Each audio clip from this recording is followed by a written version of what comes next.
ബഹുമാനപ്പെട്ട അധ്യാപകരെ, പ്രിയ സഹപാഠികളെ, രാജ്യസ്നേഹികളെ, ഇന്ന് ഓഗസ്റ്റ് 15.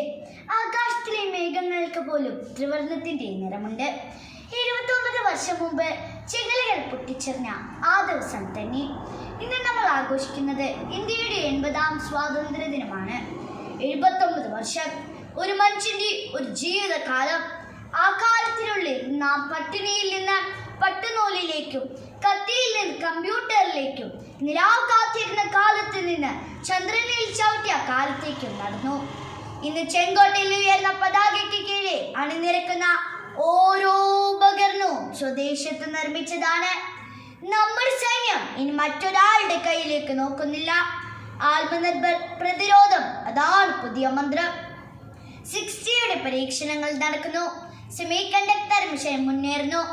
AI നമ്മുടെ കൃഷിയിടങ്ങളിലും ക്ലാസ് മുറികളിലും കയറിയിരിക്കുന്നു. അതേസമയം മിഷനിലായി സോളാർ പവർ ഗ്രാമങ്ങൾ, ഗ്രീൻ ഹൈഡ്രജൻ മിഷൻ, പ്രകൃതിയോട് യുദ്ധം ചെയ്യാതെ പുരോഗതി നേടാനുള്ള നമ്മുടെ ശ്രമങ്ങളെല്ലാം ഇതിന് ഉദാഹരണങ്ങളാണ്. ഭാഷയുടെ മതിലുകൾ ഇടിയുകയാണ്. പ്രധാനമന്ത്രിയുടെ പ്രസംഗമെന്ന് ഡിജിറ്റൽ ഇന്ത്യ ഭാഷണ വഴി 22 ഇന്ത്യൻ ഭാഷകളിലേക്ക് തത്സമയം വിവർത്തനം ചെയ്യപ്പെടും. കാശ്മീരിലെ കുട്ടിക്കും കന്യാകുമാരിയിലെ മുസ്തഷിക്കും ഒരേ സ്വപ്നം ഒരേ ഭാഷയിൽ കേൾക്കാൻ കഴിയും. അതല്ലേ യഥാർത്ഥ ഐക്യം. ഈ വർഷത്തെ സ്വാതന്ത്ര്യ ദിനത്തിന്റെ തീം വികസിത ഭാരതം 2047. ഇത് വെറും മുദ്രാവാക്യമല്ല, അത് നമ്മുടെ റോഡ് മാപ്പാണ്. ഈ വർഷം നമ്മുടെ ഗഗൻയാൻ ദൗത്യം ജയിച്ചു. മനുഷ്യനെ ബഹിരാകാശത്തെത്തിച്ച 4ാമത്തെ രാജ്യമായി നമ്മൾ. ചന്ദ്രന്റെ ദക്ഷിണ ധ്രുവത്തെ ചവിട്ടിയ ആദ്യ രാജ്യത്തിൽ നിന്ന് ഈ നക്ഷത്രങ്ങളിലേക്ക്. ശാസ്ത്രത്തിൽ നമ്മൾ ഇനി ആരെയും പിന്തുടരുന്നില്ല, നമ്മൾ വഴി കാട്ടുകയാണ്. അമേരിക്കയിലെ New York senate August 15 India independence day ആയി പ്രഖ്യാപിക്കാൻ പ്രമേയം പാസാക്കി.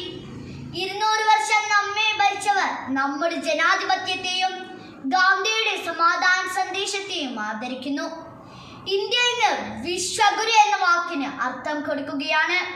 എല്ലാം നല്ലതാണ്, പക്ഷെ നമ്മോട് തന്നെ ചോദിക്കാം, സോഷ്യൽ മീഡിയയിലെ വെറുപ്പ് പ്രചാരണത്തിന് മുന്നിൽ നമ്മുടെ ഐക്യം എവിടെ? പരീക്ഷയിൽ കോപ്പി അടിക്കുന്നത് ഒരു ചെറിയ കാര്യമായി കാണുന്ന മനസാക്ഷിയോട് എന്ത് ചെയ്യും? ഇത് സർക്കാരിന്റെ ജോലിയാണെന്ന് പറഞ്ഞ് നമ്മുടെ ഉത്തരവാദിത്വത്തിൽ നിന്ന് ഒഴിയുന്ന പ്രവണത ശരിയാണോ? പ്രിയ സുഹൃത്തുക്കളെ, 1947 അവർ നമുക്കൊരു രാജ്യം തന്നു. 2026 നമ്മൾ ആ രാജ്യത്തിന് ഒരു സ്വഭാവം കൊടുക്കേണ്ടതുണ്ട്. സത്യസന്ധതയുടെ സ്വഭാവം, കഠിനാധ്വാനത്തിന്റെ സ്വഭാവം, സഹിഷ്ണുതയുടെ സ്വഭാവം. ചെങ്കോട്ടയിൽ പതാക ഉയരുമ്പോൾ നമ്മൾ സല്യൂട്ട് ചെയ്യും. പക്ഷേ യഥാർത്ഥ സല്യൂട്ട് നമ്മുടെ ക്ലാസ് റൂമിലും കളിക്കളത്തിലും നമ്മുടെ ദൈനംദിന ജീവിതത്തിലുമാണ്. ഞാൻ എൻ്റെ കടമ 100% ചെയ്യും. അതാണ് എൻ്റെ രാജ്യസ്നേഹം. ഈ ഒറ്റ വാചകം ജീവിതമാക്കാം, ആ സ്വപ്നം സാക്ഷാത്കരിക്കാം. ഭാരത് മാതാ കി ജയ്. ജയ് ഹിന്ദ്.